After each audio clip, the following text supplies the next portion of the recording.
ഒരു കാലത്തെ രാഷ്ട്രീയം പറയുമ്പോൾ അതിനൊപ്പം പറയേണ്ടത് ചില പേരുകളാണ്. അവൻ്റെ ഉള്ളിലുള്ള മനുഷ്യൻ അവൻ്റെ രാഷ്ട്രീയത്തേക്കാൾ വലുതായപ്പോഴാണ് ആ പേര് അത്ഭുതമാകുന്നത്. അങ്ങനെ ചിലർക്കായി ജനങ്ങൾ ഉറങ്ങുന്നു, ഉണരുന്നു, സ്വപ്നം കാണുന്നു. അങ്ങനെയുള്ള പേരുകളിൽ ഒന്നാണ് വി.എസ്. അച്യുതാനന്ദൻ. ജനാധിപത്യത്തിൻ്റെ താളഭംഗിയിൽ അദ്ദേഹം കലമാവുകയും താളവാദ്യമാവുകയും ചെയ്തു. ജീവിതമെന്ന ഗ്രന്ഥത്തിൽ അതിസൂക്ഷ്മമായി പതിഞ്ഞു നിൽക്കുന്ന ഓരോ അധ്യായവും ഓരോ കാലഘട്ടത്തിൻ്റെ പ്രതീകമാണ്. 1923 ആലപ്പുഴ ജില്ലയിൽ പുന്നംപറമ്പ് എന്ന ചെറു ഗ്രാമത്തിലാണ് അദ്ദേഹം ജനിച്ചത്. മാലിന്യങ്ങളിലും കഷ്ടങ്ങളിലുമായിരുന്നു അദ്ദേഹത്തിൻ്റെ ബാല്യം. പിതാവ് കുഞ്ഞായിരിക്കെ മരിച്ചപ്പോൾ കുടുംബം പൂർണ്ണമായും സാമ്പത്തികമായി തകർന്നു. അച്യുതാനന്ദൻ പഠിച്ചത് 7ാം ക്ലാസ് വരെ മാത്രമാണ്. പക്ഷേ അതിനുശേഷമുള്ള പഠനമൊക്കെയും ജീവിതം തന്നെയാണ്. പുസ്തകങ്ങൾ ഇല്ലായിരുന്നു, പക്ഷേ അനുഭവങ്ങൾ വളരെ അധികം ഉണ്ടായിരുന്നു. തൊഴിലാളികൾക്കൊപ്പം ജോലിക്ക് പോവുകയും കണ്ണട ഷാപ്പുകളിൽ ജോലി ചെയ്യുകയും ചെയ്ത സമയങ്ങളാണ് അദ്ദേഹത്തെ രാഷ്ട്രീയമായി മോൾപ്പിക്കുന്നതിൻ്റെ തുടക്കം. ജീവിതത്തിൻ്റെ ആദ്യകാലം തോളിലേറ്റിയ കഷ്ടപ്പാടുകൾ അദ്ദേഹത്തെ തൊഴിലാളി ദളങ്ങളിൽ ചേർത്ത് നിർത്തി. കയർ തൊഴിലാളികളുടെയും കർഷകരുടെയും സമരത്തിൽ പങ്കെടുത്തതിലൂടെ അദ്ദേഹം സമൂഹത്തിൽ ഒളിഞ്ഞിരിക്കുന്ന അടിയന്തര പ്രശ്നങ്ങൾ നേരിട്ട് അനുഭവിച്ചു. അഴിമതിയും അനീതിയും അദ്ദേഹം നേരിട്ടായിരുന്നു കണ്ടത്. അതിനാലാണ് രാഷ്ട്രീയത്തിൽ അദ്ദേഹത്തിന് കൈയും കാൽവുമുള്ള ഒരു നിശ്ചയം ആയിരുന്നത്. കുത്തിയിരിപ്പല്ല, കൂടെയിരുന്ന് മനസ്സിൽ ഉറച്ച നിലപാടുകൾ കൊണ്ടാണ് അദ്ദേഹം മുന്നോട്ട് പോയത്. 1940കളിൽ കമ്മ്യൂണിസ്റ്റ് പാർട്ടിയിൽ ചേർന്നതോടെ അദ്ദേഹത്തിൻ്റെ ജീവിതം രാഷ്ട്രീയത്തിൽ വീണ്ടും വളരെയധികം പ്രാധാന്യപ്പെട്ടതായി മാറി. പാർട്ടിയുടെ അടിസ്ഥാന ഘടന മുതൽ കർഷക സമിതികൾ, തൊഴിലാളി യൂണിയനുകൾ, ഭൂസമരങ്ങൾ എല്ലായിടത്തും അദ്ദേഹത്തിൻ്റെ നിലപാടുകൾ ഉണ്ടായിരുന്നു. 1964 പാർട്ടി പിളർന്നപ്പോൾ അദ്ദേഹം CPMനെ തിരഞ്ഞെടുത്തു. അതിന് പിന്നിൽ അദ്ദേഹത്തിന് സ്വന്തമായുള്ള ധാർമ്മികതയും തത്വശാസ്ത്രവും ഉണ്ടായിരുന്നു. അഭിപ്രായ വ്യത്യാസങ്ങൾ ഉണ്ടായിരുന്നുവെങ്കിലും പാർട്ടിയോട് അദ്ദേഹത്തിന് അഭിനിവേശം ഉണ്ടായിരുന്നത് രാഷ്ട്രീയത്തെ സമൂഹത്തിൻ്റെ ഉപകാരത്തിനായി ഉപയോഗിക്കാനുള്ള സാധ്യതയായിരുന്നു. നിയമസഭയിൽ അദ്ദേഹത്തിൻ്റെ പ്രസംഗങ്ങൾ ഭരണത്തെ കുലുക്കിയിരുന്നു. അതിൽ ആർഭാടമൊന്നും ഉണ്ടായിരുന്നില്ല.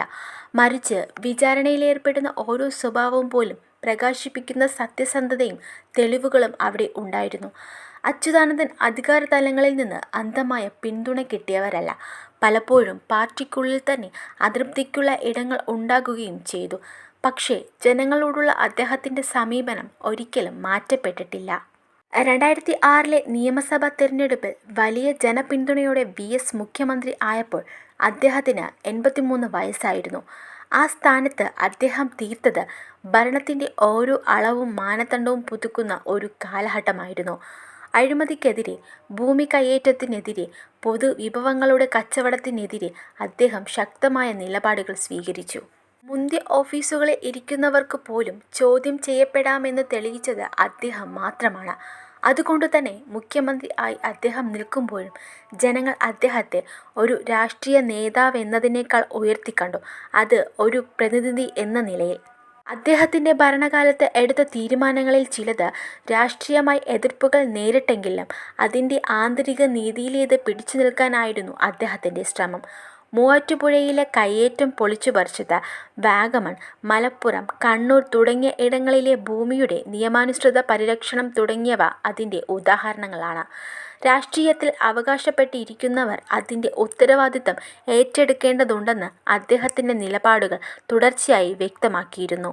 2011 തെരഞ്ഞെടുപ്പിന് ശേഷം അദ്ദേഹം സജീവ നിയമസഭാ രാഷ്ട്രീയത്തിൽ നിന്ന് മാറിയെങ്കിലും രാഷ്ട്രീയ നിരീക്ഷകനായും പൊതുജന പ്രവർത്തകനായും അദ്ദേഹം നിലനിന്നു.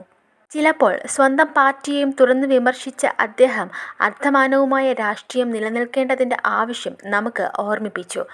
അദ്ദേഹത്തെ അധികാരത്തിൽ നിന്ന് പുറത്താക്കാനുള്ള രാഷ്ട്രീയ നീക്കങ്ങൾ ഉണ്ടായെങ്കിലും ജനഹൃദയങ്ങളിൽ നിന്ന് ആർക്കും അദ്ദേഹത്തെ നീക്കാനായില്ല.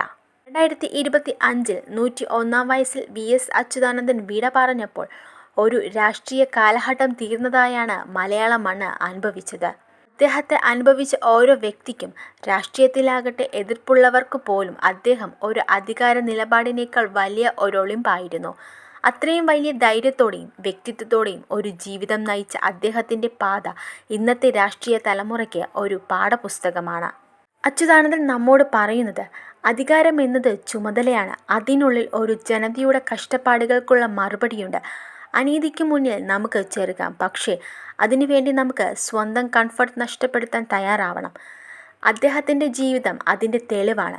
ജനങ്ങൾ സത്യത്തിൽ വിശ്വസിക്കുമ്പോൾ ഒടുവിൽ സത്യം സ്വീകരിക്കും. അതാണ് അച്യുതാനന്ദൻ പഠിപ്പിച്ച വാചകം.